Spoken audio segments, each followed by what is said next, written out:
এই ভিডিওতে আমরা চতুর্থ শ্রেণী তৃতীয় পর্যায়ক্রমিক মূল্যায়নের বাংলার ৪ নম্বর স্কুলের প্রশ্নের উত্তরগুলো আলোচনা করব। একের কতে বলেছে বাঘা যতীনের বড় মামার নাম কি ছিল? বাঘা যতীনের বড় মামার নাম ছিল বসন্ত কুমার। ক্ষয় আছে দিক চক্রবাল কথার অর্থ কি? দিক চক্রবাল কথার অর্থ হচ্ছে দিগন্ত রেখা। গ টার্নার কোন দেশের লোক ছিলেন? ইংল্যান্ডের। ঘতে দিয়েছে পান্নার টাকশাল কি?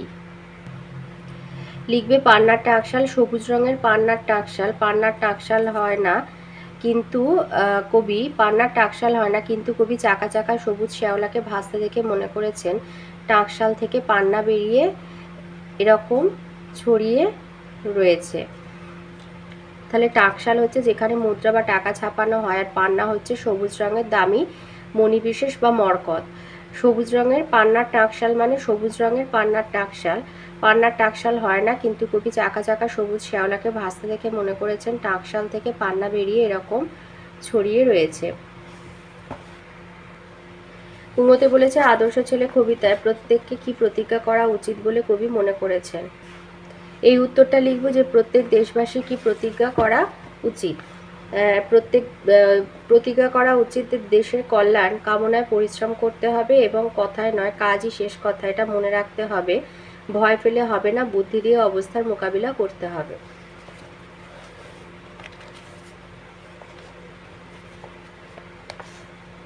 চ দিয়েছে কলকাতায় বৈদ্যুতিক ট্রাম কবে থেকে চলা শুরু করে? 1902 সাল। ছ স্বপন বুড়োর ভালো নাম কি? অখিল বন্ধু নিয়োগী। বর্গিন জতে দিয়েছে নাদের আলীকে কেমন দেখতে ছিল? লিখবে নাদের আলীর মাথায় ঝাঁকড়া ঝাঁকড়া চুল, গালে কাঁচা পাকা দাড়ি, সবসময় তার ঠোঁটে হাসি লেগে থাকে। ঝতে দিয়েছে ঘুম ভাঙানি কবিতায় ঝকমকে পল্টন কাদের বলা হয়েছে? পরীদের। ইঙো বলেছে ওঠো গো ভারতলক্ষ্মী গানে কি চূর্ণ করার কথা বলা হয়েছে? দেশ হিংসা চূর্ণ করার কথা বলা হয়েছে। দুয়ে শূন্যস্থান পূরণ করো। ক শঙ্কিত মোরা সব যাত্রী কাল সাগর কম্প দর্শে। খ লাফিয়ে ঝাঁপিয়ে ভোঁ উড়ে। গ সাদা প্রাণে হাসি মুখে করো এই পণ। ঘ ঘুমটায় ফাঁক রয় মনুন বন গো। ঘুরে উড়ে গান গায় খুশদিল হুশ নাই।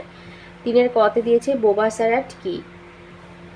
লিখবে যে ডাম স্যারাট অর্থাৎ বোবা স্যারাট যে খেলায় কথা বলে না, শুধু বায়োস্কোপের মতো হাত পা নেড়ে কথাগুলোর অভিনয় করে তাকেই বোবা স্যারাট বলা হয়। খ দিয়েছে স্কুলের গাছের কাঁঠাল পেড়ে খাওয়াকে যতীন চুরি বলে মানতে পারে না কেন? জ্যোতি মনে মনে একটা ফোন দিয়ে এঁটেছিল যে স্কুল ছুটি হলে তার 2-3 জন বন্ধু যেন চলে না যায়, কারণ সে তাদের নিয়ে স্কুলের বাগানে কাঁঠাল পেড়ে খাবে। বন্ধুদের সে একথা জানিয়েও ছিল। পরে সেই মতো কাজও সে করেছিল। তারপর মহা আনন্দে তারা কাঁঠাল ভোজ শুরু করে। তাদের প্রধান শিক্ষক এই বিষয়টি জানতে পেরেছিলেন, কিন্তু সাহসী জ্যোতি এই ঘটনাটি স্বীকার করে বলেছিল যে এটা স্কুলের গাছের ফল, তাই এটা চুরি নয়। গতে দিয়েছে গতে বলেছে এই যে মায়াদ্বীপের বর্ণনা দাও। এই উত্তরটা লিখবে পিংলা নদী দিয়ে 1 ঘন্টা নৌকা বেয়ে যাওয়ার পর দেখা যেত একটা দ্বীপ। নদীর মধ্যেও যে দ্বীপ থাকে তা অনেকেই জানে না। এখানে নদী দুভাগ হয়ে গেছে, দ্বীপের দুপাশ দিয়ে বয়ে চলেছে। সে দ্বীপে কোনো বাড়িঘর নেই, তবে অনেক গাছ আছে। খুব বড় গাছ নয়, ঝোপের মতো একটা শুধু বড় শিমুল গাছ অনেক দূর থেকে দেখা যায়। এটাই হলো মায়াদ্বীপ। ঘয়ে দিয়েছে যতীনের ঘুড়ি গোঁত খেয়ে এসে তাকে কি বলেছিল? ঘুড়িটা ফিসফিস করে তাকে বলেছিল যে তুমি আমাকে যত্ন করেছো, তাই আমি তোমাকে সাহায্য করতে এসেছি, শিগগির আমার লেজটা ধরো। যতীন তাড়াতাড়ি ঘুড়ির লেজ ধরলো। ঘুড়িটা অমনি তাকে নিয়ে শোঁ করে আকাশে উঠে গেল। তাহলে ঘুড়িটা তাকে ফিসফিস করে বলেছিল, এইভাবে যেভাবে কমা দেওয়া আছে ইনভার্টেড কমার মধ্যে, এইভাবে লিখবে যে তুমি আমাকে যত্ন করেছো, তাই আমি তোমাকে সাহায্য করতে এসেছি, শিগগির আমার লেজটা ধরো।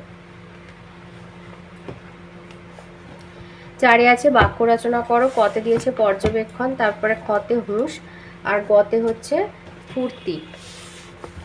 তো পর্যবেক্ষণ লিখবে দূরবীনের সাহায্যে দূরের নক্ষত্র পর্যবেক্ষণ করা যায়। হুঁশ গাছ থেকে পড়ে গিয়ে রথিনীর হুঁশ নেই। স্ফূর্তি প্রথম পুরস্কার পেয়ে ছেলেটির খুব স্ফূর্তি হয়েছে। 5 আছে প্রতিশব্দ লেখো। মাছ অনিল মানে বাতাস, পত্র পাতা, দ্বীপ হচ্ছে জলবেষ্টিত ভূমি। তো মাছ হচ্ছে মৎস্য মিন, অনিল হলো বাতাস পবন, পত্র চিঠি পাতা, দ্বীপ জলবেষ্টিত ভূভাগ। আর চর বলে দেবে। 6তে আছে শব্দযুগলের অর্থ পার্থক্য দেখাও। কতে আছে মন, খতে দিন, গতে ঘড়ি আর ঘতে উপাদান। তো মন হচ্ছে হৃদয়, ম দন্তান্ন মন হৃদয়, ম মূর্ধন্য মন ওজনের একক। খতে দয় হর্ষই দন্তান্ন দিন মানে দিবস, দয় দীর্ঘই দন্তান্ন দিন দরিদ্র। ঘতে ঘ ডয় শূন্য রাশি ঘড়ি সময় মাপার যন্ত্র, আর ঘয়কার ডয় শূন্য রাশি ঘড়ি মানে মেয়ে ঘোড়া। ঘতে উপাদান মানে উপকরণ, আর উপাধান মানে হচ্ছে বালিশ। সাথে আছে বইমেলা সম্পর্কে একটি অনুচ্ছেদ লিখতে বলেছে।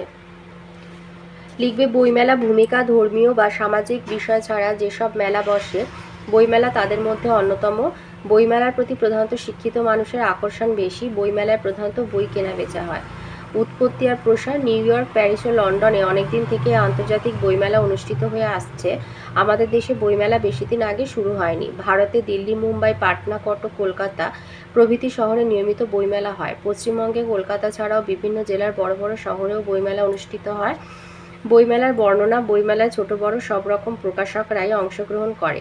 স্টলগুলিকে নানাভাবে সাজানো হয়। সবাই চেষ্টা করে তাদের স্টলগুলিকে যতটা সম্ভব আকর্ষণীয় করে তুলতে। স্টলে নানা ধরনের বই সাজানো থাকে। ছাত্রছাত্রী ও বিভিন্ন ধরনের গ্রন্থপ্রেমীরা লাইন দিয়ে টিকিট কেটে মেলায় ঢোকে, তাদের প্রয়োজনীয় বই খুঁজে নেয়। মেলায় দুই একটি খাবারের দোকানও থাকে। মাইকে নানা রকম গান ও ঘোষণা শোনা যায়। বর্তমানে বইমেলা একটি উৎসবের রূপ নিয়েছে।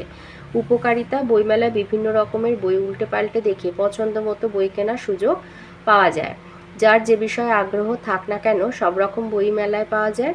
এতে গল্প, উপন্যাস, প্রবন্ধ, শিশু সাহিত্য, খেলাধুলা, রান্না, সেলাই, বিজ্ঞান, শিল্প, ভ্রমণ, চাষবাস, ধর্ম ইত্যাদি বিভিন্ন বিষয়ের বই পাওয়া যায়। বইমেলা পাঠক, লেখক, প্রকাশকের মিলন কেন্দ্র। এছাড়া বইমেলায় নানা রকম আলোচনা, বক্তৃতা এবং প্রদর্শনীর ব্যবস্থা থাকে। নানা রকমের খাওয়ার দোকানও থাকে। উপসংহার, অন্যান্য উৎসবের মতো বইমেলাও বর্তমানে খুবই জনপ্রিয়। তাই রাজধানী কলকাতা ছাড়িয়ে বইমেলা এখন গ্রামগঞ্জে ছড়িয়ে পড়েছে।